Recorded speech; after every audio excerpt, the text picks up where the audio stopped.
Along the journey of caregiving, one may encounter many paths, some with empathy and growth, and others filled with doubt and guilt.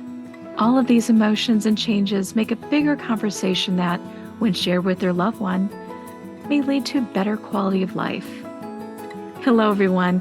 I'm Cheryl Musial, and welcome to My Care Advisors. In our podcast episode, A Parent's Passing, Lessons Learned from a Daughter and Senior Care Professional, you will hear from Senior Care Advisor Kim Seidel. Kim is also a certified placement and referral specialist and has been an extensive speaker and contributor on subjects related to senior care.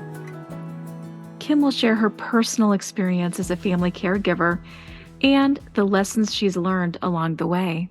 Welcome, Kim. Thank you for joining us today. Oh, it's my pleasure. I've been looking forward to this conversation, Cheryl. Well, Kim, let's start out by sharing a little bit about your journey, by sharing your story. Well, this is going to be a lot of first person. And frankly, even preparing for this, I've done a lot of reflection on what it means to be a daughter and have been blessed to have 6 parents, which means, of course, we were all born, so we have a mom and a dad, but my folks divorced when I was quite young and both remarried. And stepdaddy brought 3 in, stepmom brought 2 in, mom and dad had 1. And if you're keeping a scorecard, that means I have 10 siblings because my parents had 4. Married 40 years ago this year.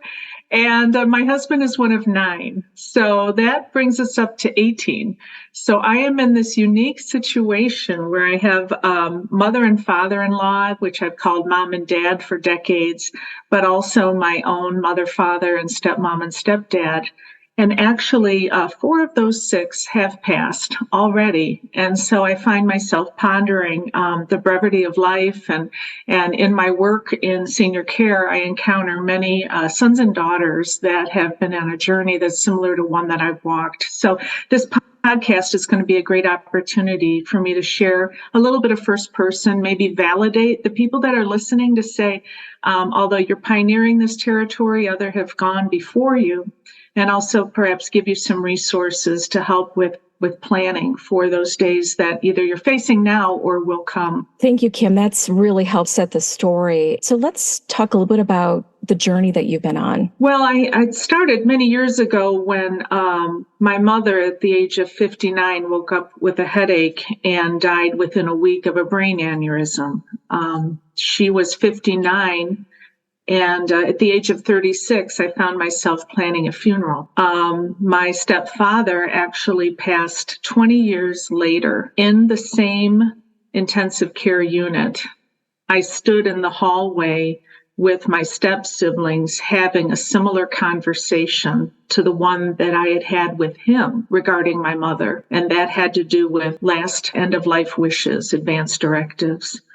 My stepmother, she was the caregiver, retired RN for my dad, who survived a 4 bypass, was in arrhythmia, was in congestive heart failure, had neuropathy. He was the guy who needed the care, but she had a clean chest x-ray in June. By that November, stage 4 cancer, and passed the following March. After having a beautiful Easter Sunday dinner with my dad, I said, "Dad, you don't sound good. If you don't call the doctor tomorrow, I will." Tuesday, I called the doctor. Wednesday, when I went to pick him up, I found he had passed during the night. That was 41 days after her passing. And he was a guy who should have used a walker but wouldn't, had a nice cane, made his way around the house as best as he could.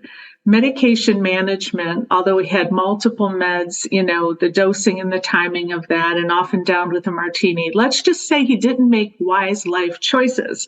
So there's a wonderful verse. It's a psalm that says, "All the days ordained for us were determined before one had yet to be." And I had to really stand on that as I went through the passing of my father and stepmother.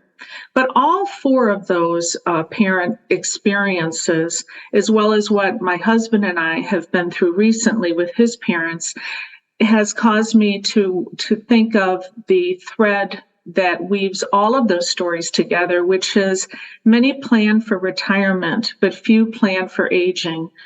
even fewer for those last days and dying, and what that may look like both for ourselves individually, but also for our family. My husband's parents, they built a beautiful home to age in place, but had to move when Dad started presenting dementia.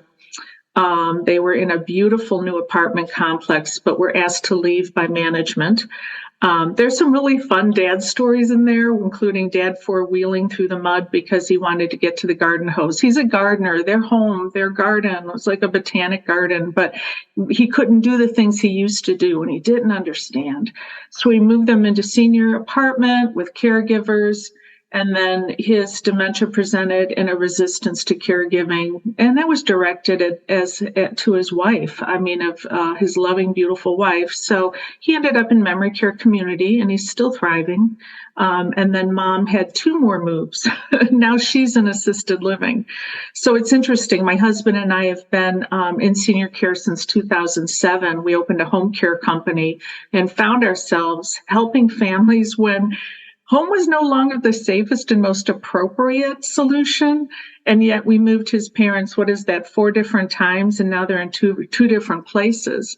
But I understand the reality of meeting the need, trying to be proactive with the progression of a disease or a situation, but also wanting to do things that dignify the self-direction and the independence of a mom or dad. So I say all that to say this conversation we're having, Cheryl, is about lessons learned by a daughter, and as that relates to end of life decisions and those advanced directives. Kim, thank you for sharing this. I'm sure there are so many listeners who need to hear this story and are so very thankful for your insight. I was wondering if you could please share a few important considerations when thinking of, you mentioned end-of-life care, especially for the wishes of parents and other loved ones, or in case of a health emergency. It's amazing, Cheryl, that we live in a world, and even in this country, where there is amazing medical technology and ability to sustain life. But life in and of itself is not necessarily living. We have to think about the quality of our life in living as we get to the end of our lives. And so these conversations have to do with this phrase, living will or advanced directives. There is a process by which, when we are not able to speak for ourselves, that someone else can. And that is a power of attorney role, and it's called healthcare power of attorney. And that's different from the financial POA, which many are familiar with. But healthcare power of attorney is a document that will give proxy or make an agent an individual who you trust, who has, frankly, the character and courage to speak on your behalf because they fully understand what your wishes are. And how are those wishes communicated? Well, there's something called a living will or advanced directives. And this is, if in certain circumstances, how would I want my life sustained? Would I want life-saving measures? In the case of my mother, with her brain aneurysm, they did have to do brain surgery. She did have to go on a respirator. There was a lot of very heroic and amazing things that happened, but at the end of the day, the ventilator was turned off when she was technically brain dead. And that was a hard decision to make because nobody, at the age of 36, I did not say, "Hey, Mom, do you want to be on a ventilator?" But these are the kinds of things that we have to think about, as well as hydration and feeding via IV and other ways that life can be sustained. If there is a persistent vegetative state, if there is a condition that says this is not reversible, there's curative action, and then there is ways that just maintains life. And when we are able and clear to have these conversations, we should direct those that we love to speak on our behalf so that we are empowered and enabled to have a voice at a time when actually you don't. Because that proxy, that healthcare POA, that directive is not engaged unless physicians and 2 or more agree or sign off that needs to be activated. So there's a lot of protection for you with that. There's also another document which I'm recently aware of about authorization for final disposition, which is what are we going to do when I have passed? There is DNR documentation, do not resuscitate. These are things that you might hear if you are in that hospital, family waiting room, or hopefully with your family or your doctor starting to have those conversations. As I speak, my dad, my father-in-law, is on a hospice designation and is in a do not resuscitate based on multiple. The word is comorbidities, multiple things. I mentioned a handful with my daddy, but also the fact that he is not in a curative situation with his dementia and those other health issues.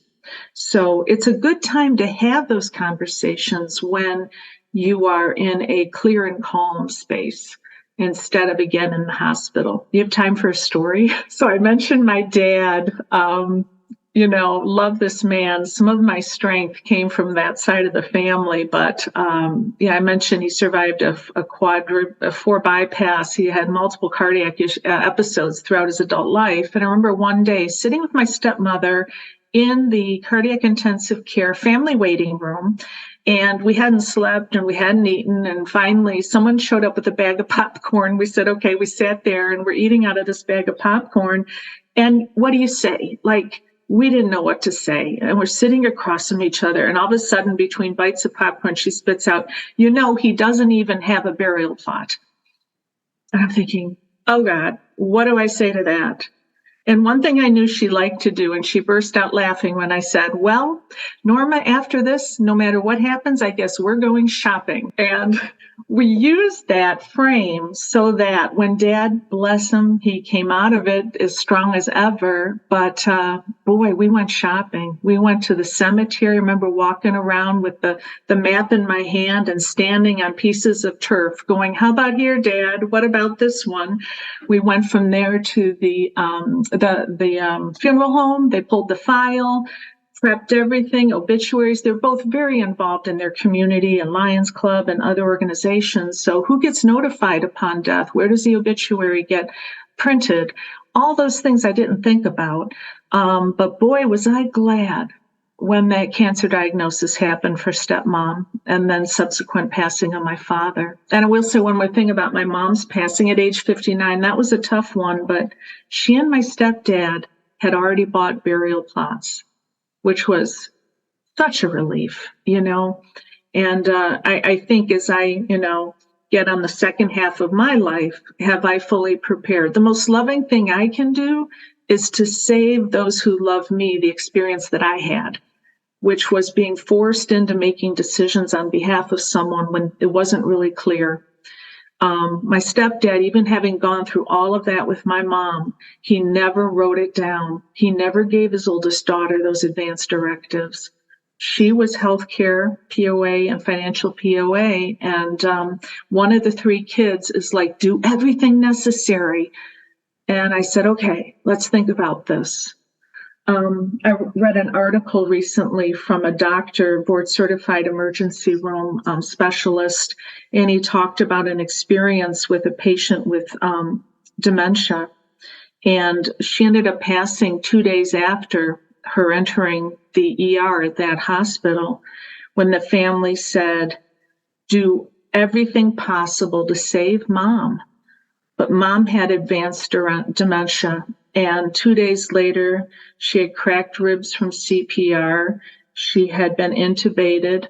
She had been IV'd and had a catheter and did not understand. This woman did not understand what was going on.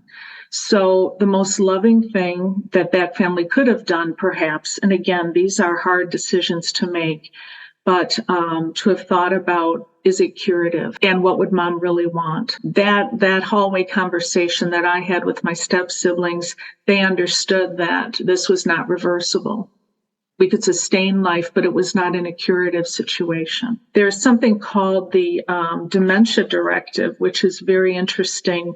A doctor who has a passion for this has written some advanced directive language around the area of cognitive ability in the event that I progress to certain points, what would I want for a quality of life? This and other resources I'll share with you, Cheryl, that you can make available to our listeners. Oh, thank you, Kim, for sharing your story and just clarifying those differences between all of the documents and the steps to take. And it's such important information to discuss in order to ensure that everything's in order. You just really continue to drive home, in my viewpoint, in a moment, life changes, especially the change of life that we know of. And so now it's just really important to have those conversations and think about what the following care wishes would be, not only yourself, but your parents and those you love. And so thank you for that. And what a tough journey, but we can do hard things, can't we, Kim? We certainly can. And I'm reminded of a really beautiful Japanese pottery called kintsugi, which means golden joinery. Have you heard of this? It's where cracked vases, cracked pottery are rejoined using gold, silver, or platinum. And what used to be broken is now a more creative and more beautiful thing. And, part of my life story is like, how can I use this so that others can benefit? And be inspired, not to feel defeated. Actually, proactive living is the best way to live. And conversations with mom and dad, my mom is probably, my mother-in-law is more interested in, what will be on the funeral supper menu than whether or not she will be allowing tube feeding. What is important to her, the funeral mass. Dad is probably more interested in who's going to get the heritage or legacy or inherited items and those things. But use every cue that you are given to pull into that conversation in times of calm.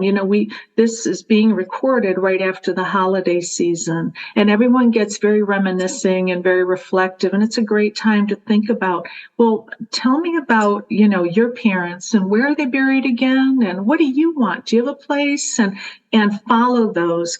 Turn the you shoulds into I'm going to. I've been thinking about these things. What do you think? If there is a strong faith component to the family, which there is in my Christian family, is engage clergy. What would a celebration of life, a funeral memorial look like? And make it a positive thing. One of the things we did with my dad and stepmom was pull out a funeral planning book, and they were having fun talking about some of their favorite songs, and it was more special. My dad's brother, my godfather, sang one of the songs at my dad's funeral. But we wouldn't have known it, except we didn't have we had the files. So these are things to talk about. Please do it. It's hard. Another resource I'm offering is the Conversation Project, which is a really great PDF document about what to talk about. And even if you have this in snippets, get a little file started, make some notes, or do it yourself, and then you'll know what to ask mom and dad. So I know it's stressful, and it is difficult, but it's life, it's living, it's in all of its nuance, the pain and the happy. I'll tell you, everyone is going to sit in the front row of a funeral someday. It's nice to know that you've been there and you just didn't sigh and go, oh my God, the last couple of weeks have been hell. To know that there's something written down and you have a plan is really a blessing to go by. So, and I think mom and dad, your folks, your step parents, they'll realize it. And there will be that daughter. Hello, there will be the caregiver daughter who's going to be the one who's going to make sure everybody's fed and these things get done. And there's going to be those that put their head in the sand, and don't be offended by them. They're coping as best as they can, even if it's ignoring reality, and that's okay. Do that thing that God's kind of assigned you to do, I guess, about caregiving. I think Rosalind Carter has a great quote about there's only 4 kinds of people in the world.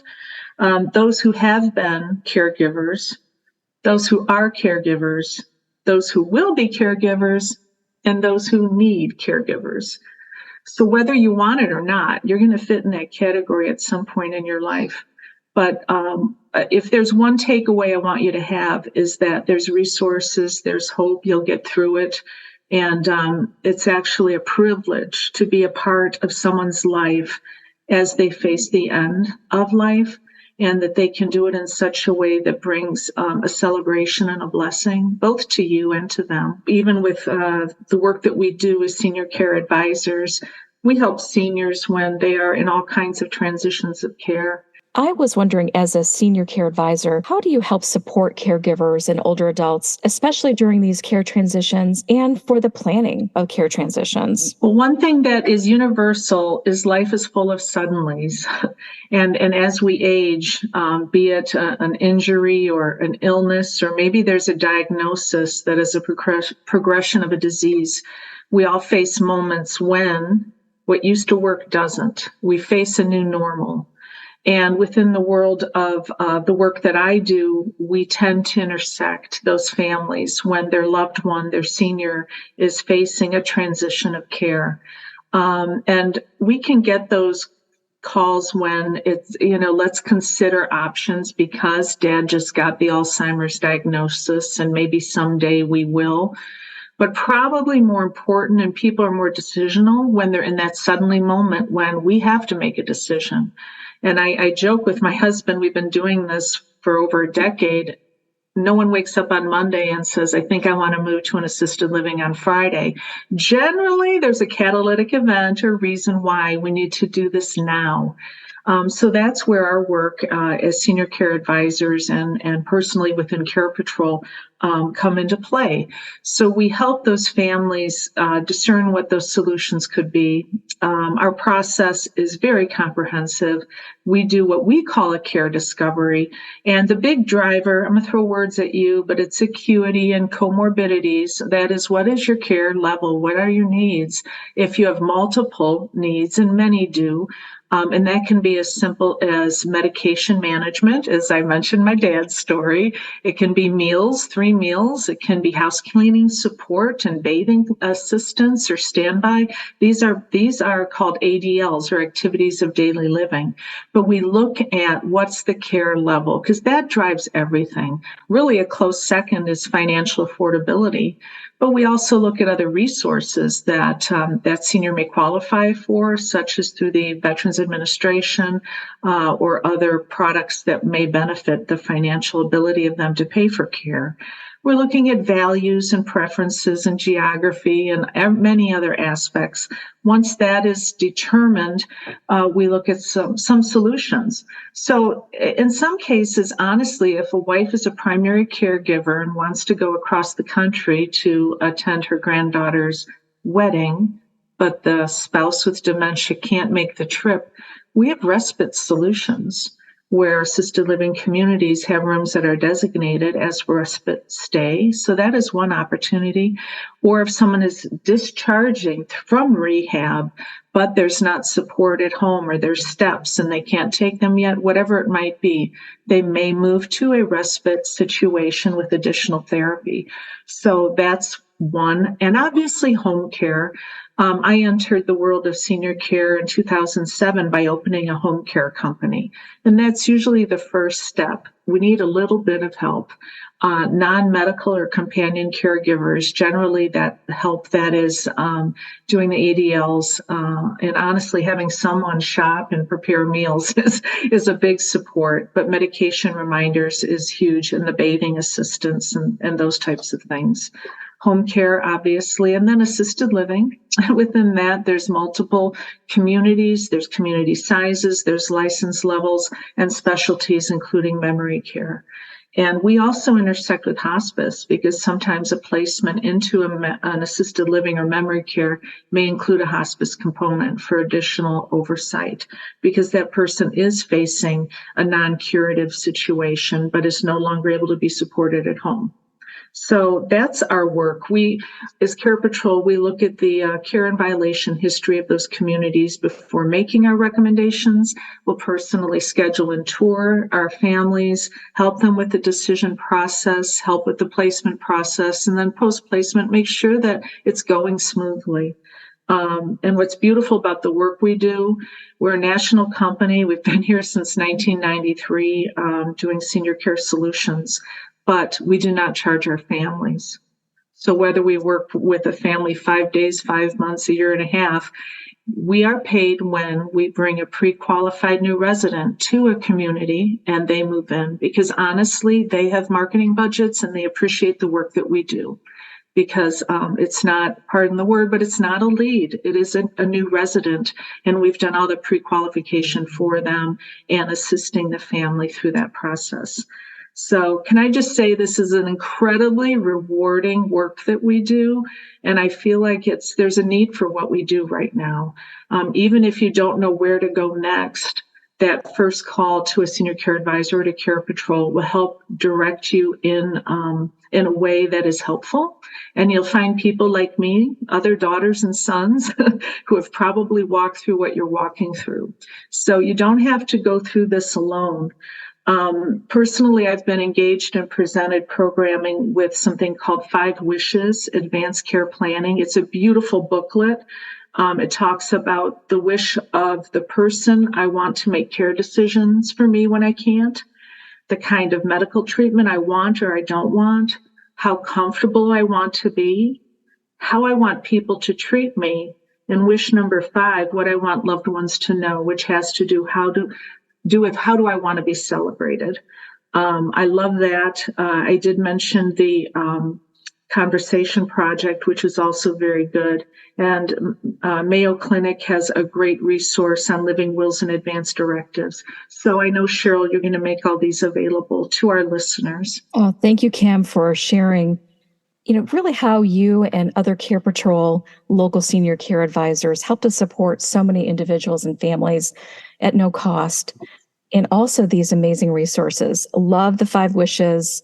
Read that. It's truly amazing. And thank you for sharing the Conversation Project and Mayo Clinic information. And you're right, everything will be available on the website.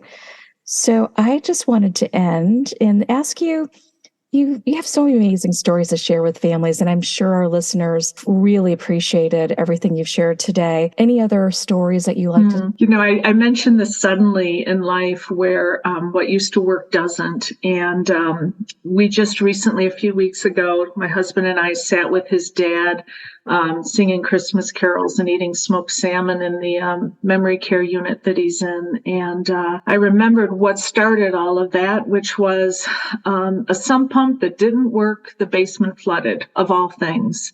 So there's wet carpet in the lower level. My father-in-law raised 5 sons.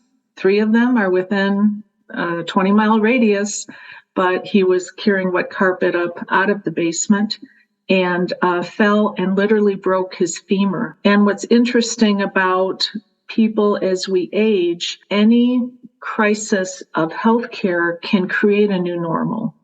And his recovery wasn't back to the old Fritz, wasn't back to that 100% place. And the phrase we use is all the props were kicked out. Suddenly we realized patterns and cognitive and looping and reminiscing and how we masked certain things. And even with the love and support of his wife and family, we actually allowed him and enabled him to live really well in the home that he was in. But it was obvious that he couldn't go back home again. And that was tough because we all helped them build that house that they were going to age in place. So that was catalytic to moving them subsequently 3 times. But the suddenlies in life are always the moment when what used to work doesn't. And if I want to leave people with one thing, that is, although your story is unique, just to you, never happened before, never will happen in this setting. And again, there are others that have gone through it as well. And there are professionals like our advisors with Care Patrol available to you. So take a deep breath, take care of yourself, do something special for yourself, but reach out and get some support that you need. Well, thank you, Kim, for joining us today and everything you do for families. It's been a pleasure, really. It's been very helpful, therapeutic. I mean, I mentioned we've just gone through the holidays, so I've done my own bit of reminiscing. But to know that my story will help maybe one person is a real blessing and helpful to me personally. So thank you, Cheryl, for the opportunity. Thank you, Care Patrol, for this platform so that we can share these resources. Thank you, Kim, for sharing this story with our listeners today and providing such valuable insight. To view resources, show notes, and access more My Care Advisors episodes, visit mycareadvisors.com. You can also subscribe and listen to our podcast on your favorite app. I leave you with this quote from Rosalind Carter. There are only 4 kinds of people in the world: those who have been caregivers, those who are currently caregivers, those who will be caregivers, and those who will need caregivers. Choose to be inspired to live the best life every day. Thank you for listening. We are grateful to be your guide.